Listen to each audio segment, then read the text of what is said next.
Sahabat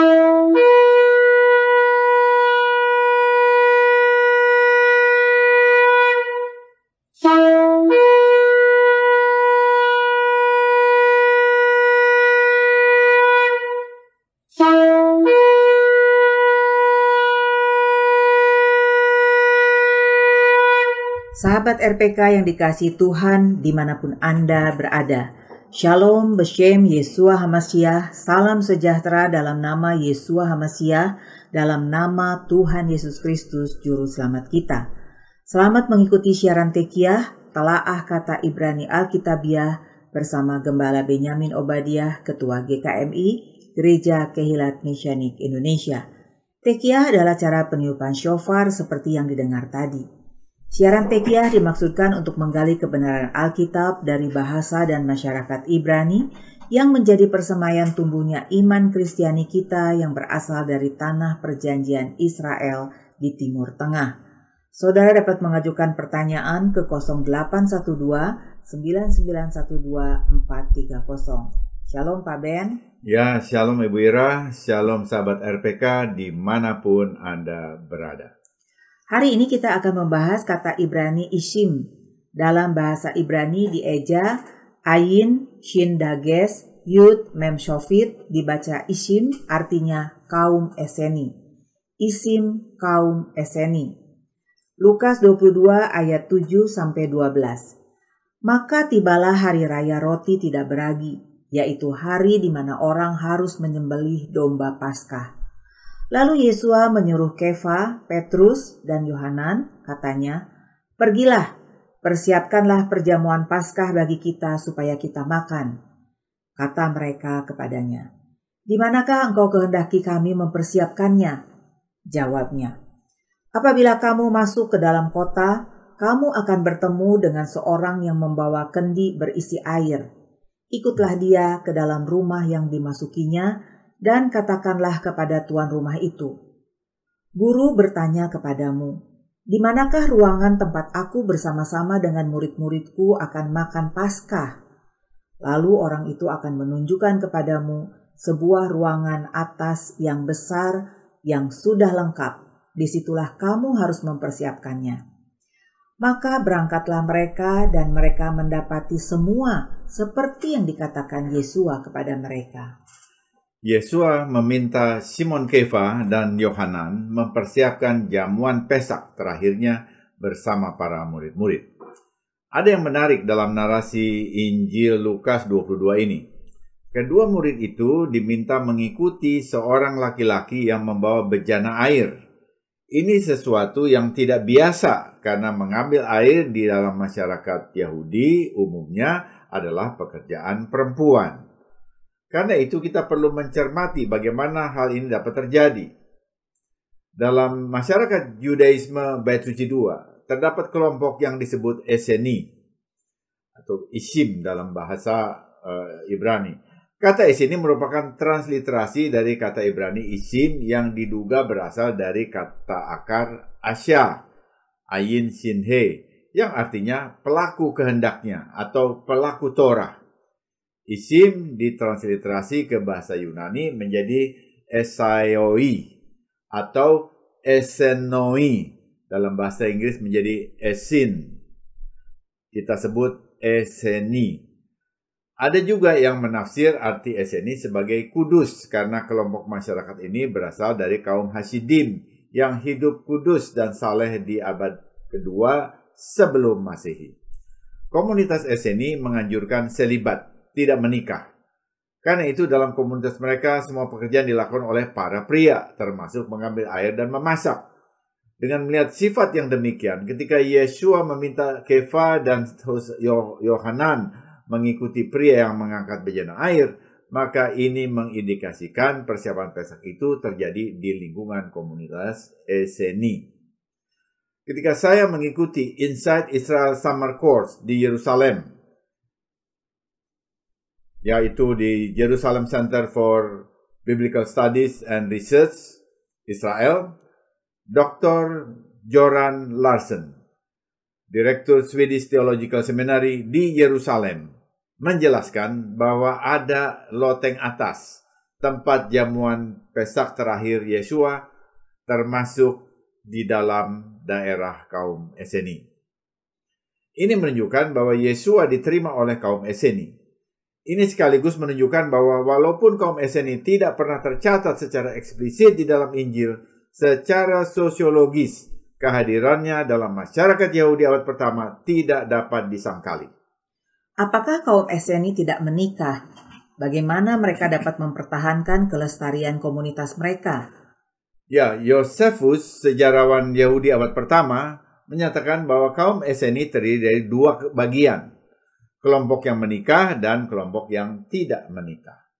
Bagi Eseni yang menikah, pernikahan bukanlah untuk mengejar kesenangan. Mereka menganggap pengendalian keinginan seksual sebagai kebajikan khusus. Mereka tidak menyanjung pernikahan. Mereka pada dasarnya tidak menolak pernikahan juga untuk alasan kemanusiaan. Tetapi mereka ingin melindungi diri dari wanita yang terlalu bebas karena mereka tahu bahwa ada juga wanita yang tidak mempertahankan kesetiaannya kepada satu pria. Josephus dalam Jewish War, buku 2 yang dia tulis. Mereka percaya bahwa mereka yang menolak untuk menikah meniadakan tujuan utama kehidupan, yaitu pelipat gandaan umat manusia. Dan lebih jauh lagi, jika setiap orang menerapkan pendekatan yang sama, seluruh ras akan punah dengan cepat. Mereka menetapkan 3 tahun masa percobaan kepada istri mereka dan menikahi mereka hanya sesudah mereka mengalami 3 periode pemurnian ritual yang menyatakan bukti kesuburan. Mereka tidak melakukan hubungan seksual dengan istri selama kehamilan untuk menunjukkan bahwa tujuan pernikahan mereka bukanlah kesenangan tetapi jaminan keturunan, dari Jewish War buku 2. Dokumen Damaskus dalam naskah Laut Mati, Dead Sea Scroll, juga menunjukkan 2 jenis keanggotaan, yang menikah dan yang tidak menikah. Oleh karena itu dalam kitab gulungan ada tercatat tradisi selibat, tidak menikah. Tetapi beberapa manuskrip dari Goa di Qumran juga menunjukkan adanya kehidupan pernikahan. Ada juga pendapat bahwa komunitas Eseni ini bervariasi, sehingga ada juga yang selibat setelah menikah. Menjadi anggota Eseni menjadi pilihan bagi mereka yang ingin mempelajari hukum dan mendekatkan diri pada disiplin kebenaran dalam komunitas ini. Benarkah Yohanes Pembaptis merupakan anggota kaum Eseni? Ya, ini menarik. Setiap kali kita berkunjung ke Qumran, lokasi pemukiman historis kaum Eseni, kita akan disuguhi film sejarah tata cara kehidupan kaum Eseni. Komunitas ini tidak menerima anggota secara langsung. Setiap orang yang ingin bergabung dengan komunitas Eseni harus menjalani masa percobaan selama 1 tahun. Calon harus hidup sesuai gaya hidup komunitas, baik makan maupun cara berpakaian dengan jubah putih. Calon harus mengikuti tata cara mikveh, baptis selam penyucian. Ini jelas terlihat di Qumran. Ada banyak kolam, mikvaot, jamak dari mikveh, yang digunakan setiap hari untuk mikveh. Namun sampai di sini calon belum diterima. Ia baru diterima 2 tahun berikutnya sesudah menunjukkan kesetiaannya pada komunitas dan gaya hidup mereka. Dalam film tentang gaya hidup di Qumran itu disebutkan bahwa Yohanes, sepupu Yesua, pernah bergabung dengan komunitas. Namun sebelum selesai masa percobaannya, ia meninggalkan komunitas itu dan melakukan pelayanannya sendiri. Mengapa ia mengundurkan diri? Ada beberapa alasan yang jelas menunjukkan perbedaan pelayanan Yohanan dengan komunitas Eseni. Pertama, Yohanan lebih menyukai mikveh, baptis selam di air yang mengalir. Karena itu ia melakukannya di Sungai Yordan. Di Qumran, kolam hanya diairi oleh air hujan atau banjir. Air mengalir dipandang lebih ekspresif dan dinamis ketimbang air tergenang oleh Yohanan. Kedua, Yohanan terpanggil untuk melayani seluruh umat Israel dan bukan menjadi komunitas eksklusif yang menyendiri seperti Esseni. Ia meninggalkan Qumran dan menyerukan pertobatan di Ainun, sehingga banyak orang Yahudi bertobat dan melakukan mikveh baptiselam di sungai Yordan. Yesua pun datang untuk melakukan mikveh baptiselam di sungai Yordan. Bagaimana dengan pengajaran komunitas Esseni? Ajaran komunitas Esseni tidak muncul secara jelas dalam kitab-kitab rasuli. Karena itu kita perlu membaca sumber sejarah ekstra biblikal seperti naskah Laut Mati atau Dead Sea Scroll. Dan juga catatan sejarah yang ditulis oleh Yosefus, sejarawan Yahudi abad pertama, lalu Philo dari Alexandria, filsuf Yahudi Helenis abad pertama, dan juga Pliny the Elder, filsuf Romawi abad pertama yang mencatat kehadiran komunitas Esseni di Yeriko, En-Gedi, dan Qumran. Yosefus menulis bahwa kaum Esseni berbeda dengan kaum Farisi. Masa Farisi mempercayai kombinasi kehendak bebas atau free will dan predestinasi. Semuanya sudah ditentukan atau takdir. Sementara kaum Esseni cenderung melihat kehidupan mereka sudah ditentukan alias takdir. Jadi mereka berada di sisi predestinasi saja. Kaum Esseni juga menolak keimaman di Bait Suci Yerusalem, sehingga mereka mengharamkan anggotanya untuk menginjakkan kaki mereka di kawasan Bait Suci. Ini disebabkan karena situasi korup di lingkungan dinasti Hasmonean yang mempengaruhi para imam di Bait Suci, termasuk campur tangan politik penguasa Greko-Roman pada zamannya. Sesuai naskah Laut Mati, Dead Sea Scroll, kaum Esseni menyebut diri mereka sebagai anak-anak terang. Mereka memahami bahwa mereka adalah anak-anak terang sejati yang merupakan orang-orang miskin yang dipilih secara ilahi. Pada akhir zaman yang sudah dekat, dengan kekuatan senjata dan bantuan dari bala tentara surgawi, mereka akan mewarisi negeri dan menaklukkan seluruh dunia. Anak-anak kegelapan yang bagi orang Esseni adalah termasuk Israel selain mereka, bangsa-bangsa lain dan kekuatan iblis yang menguasai dunia akan dimusnahkan. Pada zaman Yeshua, kaum Esseni telah melunakkan ideologi mereka menjadi sekte mistis yang lebih kontemplatif, lebih bertapa. Mereka masih hidup dalam komunitas dengan kepemilikan bersama, sangat menghargai kemiskinan dan memisahkan diri dari masyarakat Yahudi lainnya. Anak-anak terang Esseni membatasi hubungan ekonomi mereka dengan dunia sekeliling mereka sebanyak mungkin.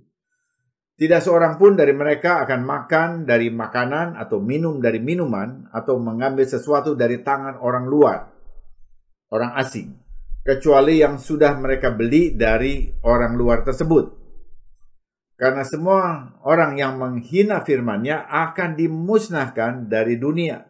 Semua perbuatan mereka adalah sebagai kotoran di hadapan-Nya, di hadapan Tuhan. Dan semua milik mereka ternoda oleh kenajisan. Itu ajaran mereka. Karenanya kaum Esseni diwajibkan untuk memisahkan diri dari anak-anak kehancuran dan menjaga kejahatan yang ada di sekitar mereka. Sehubungan dengan pemisahan ideologi dan ekonomi ala Esseni, Yeshua berkata, sebab anak-anak dunia ini lebih cerdik terhadap sesamanya daripada anak-anak terang. Dan aku berkata kepadamu, ikatlah persahabatan dengan mempergunakan mamon yang tidak jujur, supaya jika mamon itu tidak dapat menolong lagi, kamu diterima dalam kemah abadi. Jadi jikalau kamu tidak setia dalam hal mamon yang tidak jujur, siapakah yang akan mempercayakan kepadamu harta yang sesungguhnya? Dan jika kamu tidak setia dalam harta orang lain, siapakah yang akan menyerahkan hartamu sendiri kepadamu? Lukas 16 ayat 8-12. Dengan menggunakan gambaran diri mereka sendiri, yaitu anak-anak terang, Yeshua membuat sindiran yang ironis terhadap kaum Esseni. Di sisi lain, seperti kaum Esseni pada masanya, Yeshua juga menganggap kekayaan, harta benda, dan mamon dapat menjadi ancaman bagi kesalehan sejati. Tidak ada seorang pun dapat mengabdi pada dua tuan, karena ia akan membenci yang satu dan mengasihi yang lain, atau ia akan mengabdi kepada satu dan menghina yang lain. Kamu tidak dapat mengabdi kepada Elohim dan Mammon. Matius 6 ayat 24. Pandangan dikotomi dalam ungkapan tersebut mirip dengan pandangan Esseni. Orang Esseni berusaha menyintai segala sesuatu yang telah dipilihnya, membenci segala sesuatu yang telah ia tolak, menjauhi kejahatan dan berpegang teguh pada semua perbuatan baik. Antara yang baik dan yang jahat ada permusuhan abadi. Begitu pula antara anak-anak terang dan anak-anak kegelapan, antara Tuhan dan Belial atau iblis. Yesua tidak melihat hitam putih seperti mereka. Ia tidak menganut teologi Esseni. Ia sependapat hanya dalam aspek-aspek sosial tertentu saja dalam pandangan hidup mereka. Oleh karena itu, dua tuan dalam pengajaran Yesua bukanlah Tuhan dan iblis, namun Tuhan dan Mammon alias cinta uang. Ini harus menjadi perhatian bagi kita semua, umat Tuhan di abad 21. Menurut Yesua, harta benda dapat menjadi penghalang bagi kebajikan.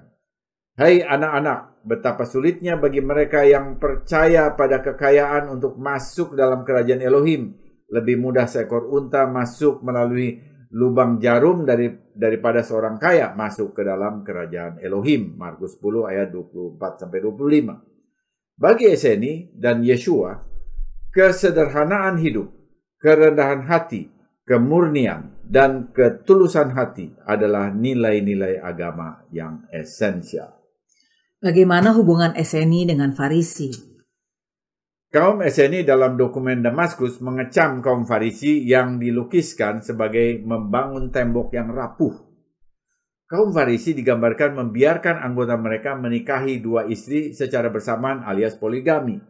Sementara dokumen Farisi Talmud Yerusalem dalam Yevamot 13 ayat 2 menulis bahwa Rabbi Eliezer ben Hirkanus menikahi keponakannya di tahun-tahun terakhirnya. Namun, Talmud juga menyatakan secara eksplisit dalam Sanhedrin 68a bahwa istrinya yaitu Ima Shalom, saudara Rabbi Simeon ben Gamaliel I, tetap hidup bersamanya. Jadi ini menunjukkan bahwa dia mempunyai dua istri secara bersamaan, salah satunya adalah keponakannya. Lalu pertanyaannya, siapa Rabbi Eliezer ini? Rabbi Eliezer yang dimaksud adalah anggota Farisi Shammai. Sementara itu tidak ada orang bijak dalam Talmud yang pernah melakukan poligami. Talmud Ketubot 62b. Karena itu dapat disimpulkan bahwa kecaman dokumen Damaskus kaum Esseni tersebut ditujukan secara khusus terhadap sekolah Farisi Shammai dan bukan kepada sekolah Farisi Hillel. Ini perlu diperhatikan oleh setiap orang yang mau belajar tentang Esseni. Dalam hubungan dengan Farisi Hillel, kaum Esseni justru menunjukkan kedekatannya. Talmud Yerusalmi dan dalam Syabat 1 ayat 4 mencatat bahwa ketika Farisi Bet Shammai yang berkuasa menindas Farisi Bet Hillel, banyak anggota sekolah Farisi Hillel yang memilih bergabung dengan kaum Esseni. Ini terjadi karena ada kesamaan ajaran moral di antara keduanya. Falk dalam halaman 57. Apakah kalender Esseni sama dengan Farisi? Tidak sama. Ini menarik karena kaum Esseni memakai kalender solar matahari, sementara kaum Farisi dan juga Saduki memakai kalender lunisolar, yaitu kalender bulan yang dikoreksi terhadap kalender matahari. Kalender lunisolar Farisi ini yang dipakai sebagai kalender Yahudi sampai sekarang. Kalender lunisolar mirip dengan kalender Tionghoa, namun berbeda dengan kalender lunar Hijriah Arabia. Kalender solar kaum Esseni panjangnya 364 hari dalam 12 bulan. Sementara kalender Farisi panjangnya 354 hari dalam 12 bulan. kecuali dalam tahun Kabisat menjadi 13 bulan yang terdiri dari 29 hari atau 30 hari. Sementara dalam kalender solar Eseni, setiap bulan terdiri dari 30 hari dan ada 4 bulan yang panjangnya 31 hari. Semua hari raya selalu jatuh pada hari yang sama setiap tahun. Pesak, tanggal 14 bulan pertama, selalu jatuh pada hari Selasa. Dengan demikian, Pesak Eseni berbeda dengan Pesak Yahudi yang ditetapkan oleh Sanhedrin menurut kalender lunisolar kaum Farisi dan Saduki. Hitungan Omer pertama yang paralel dengan kebangkitan Mesias, tanggal 26 bulan pertama, selalu jatuh pada hari Minggu. Demikian juga Hari Raya Shavuot, Pentakosta selalu jatuh pada hari Minggu tanggal 15 bulan ketiga. Nah, itu semua di dalam kalender solar kaum Eseni. Apakah Yesua termasuk kaum Eseni? Ada persamaan dan perbedaan antara ajaran Yesua dan kaum Eseni. Yesua historis menolak beberapa kesimpulan halakik kaum Eseni. Kesejajaran antara Yesua dan Eseni dalam kedekatan sosiokultural, geografis, dan kronologis yang begitu dekat membutuhkan penjelasan yang lebih meyakinkan daripada sekedar kebetulan. Ini tidak berarti bahwa segala sesuatu dalam ajaran Yesua dapat disejajarkan dengan ajaran kitab gulungan kaum Eseni. Sesungguhnya ini harus dipahami bahwa dalam mendiskusikan Yesua historis, kita perlu mengakui kaum Eseni sebagai bagian nyata dalam kehidupan Yahudi di zaman Yesua. Apakah ada pengaruh kaum Eseni terhadap gerakan Yesua? Ya, secara tidak langsung tentunya ada. Karena kaum Eseni sudah ada dalam masyarakat Israel sejak 2 abad sebelum Yesua lahir. Apakah gerakan awal Yesua berkembang dalam kedekatan pengajaran dan hubungan dengan kaum Eseni? Ajaran Yesua pada dasarnya berakar pada Torah dan nabi-nabi, berakar pada Judaisme universal non-sektarian. Dan ajaran Judaisme yang demikian itu ternyata adanya pada masa Farisi. Ada yang mengatakan ajaran Yesua identik dengan ajaran kaum Eseni. Tidak demikian. Seperti yang kita sudah lihat, ada persamaan dan perbedaan antara ajaran Yesua dan kaum Eseni. Istilah Ruach HaKodesh atau Roh Kudus misalnya, tampaknya sudah umum bagi keduanya, baik Yesua maupun kaum Eseni. Demikian pula, kedua kelompok menggunakan kata derech atau jalan sebagai sebutan diri bagi kelompok masing-masing. Walaupun titik tolaknya berbeda ternyata. Murid-murid Yesua mengidentifikasi diri sebagai kelompok derech atau jalan, yaitu di dalam Kisah 9 ayat 2, karena Yesua menyatakan diri sebagai jalan. Akulah jalan kebenaran dan hidup. Yohanes 14 ayat 6. Sementara kitab gulungan Eseni tidak memuat rekam jejak Yesua, sehingga jalan yang dimaksudkan bukanlah Yesua, tetapi mengacu pada kelompok mereka sendiri. Kelompok Eseni eksklusif, memisahkan diri dari umat Israel lainnya dengan mengharamkan anggotanya datang ke bait suci. Sementara Yesua selalu datang ke bait suci bersama umat Israel lainnya, dan dengan caranya sendiri ia memprotes ketidakkudusan bait suci yang dikelola imam-imam yang umumnya berasal dari mazhab Saduki. Sebaliknya, semua ajaran Yesua dapat ditemukan dalam mazhab Farisi, khususnya pada ajaran mazhab Farisi Hillel yang menekankan ajaran kasih. Bahkan dalam hal perceraian, ajaran Yesua dapat disejajarkan dengan ajaran mazhab Farisi Shammai. Sekalipun demikian, Yesua tetap bergaul dengan berbagai mazhab dalam Judaisme periode Bait Suci II, termasuk mazhab atau kaum Eseni. Luar biasa Yesua junjungan. Ajaran kasihnya sangat jelas, namun tegas menyatakan dosa. Namun ia juga sangat supel dalam mengkomunikasikan pengajarannya kepada berbagai mazhab, seperti kaum Eseni yang eksklusif, dan bahkan juga pada Seloti Sikarii yang militan. Kita murid-muridnya di abad 21 perlu meniru dia dalam menyebarkan pengajarannya secara luas.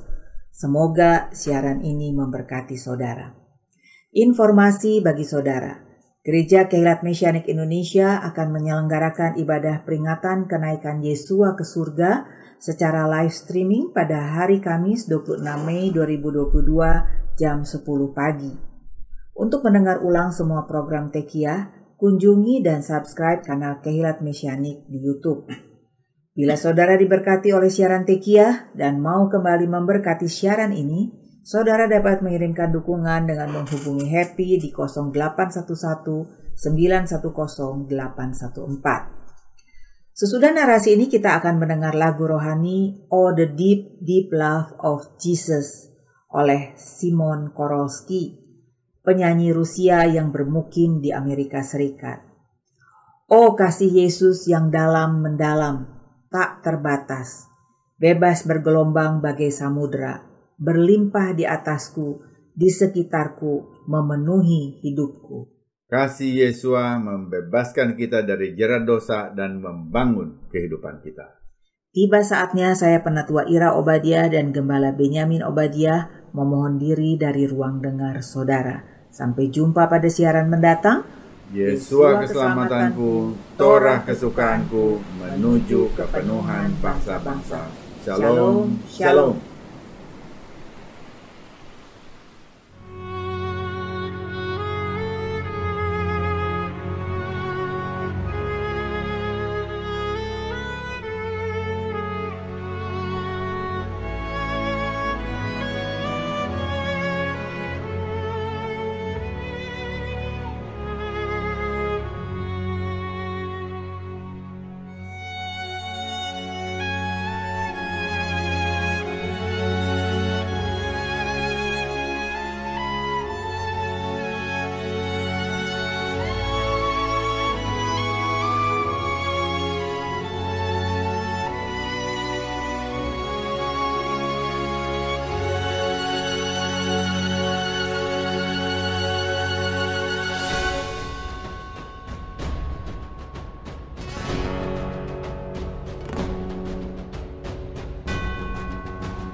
Jesus,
'tis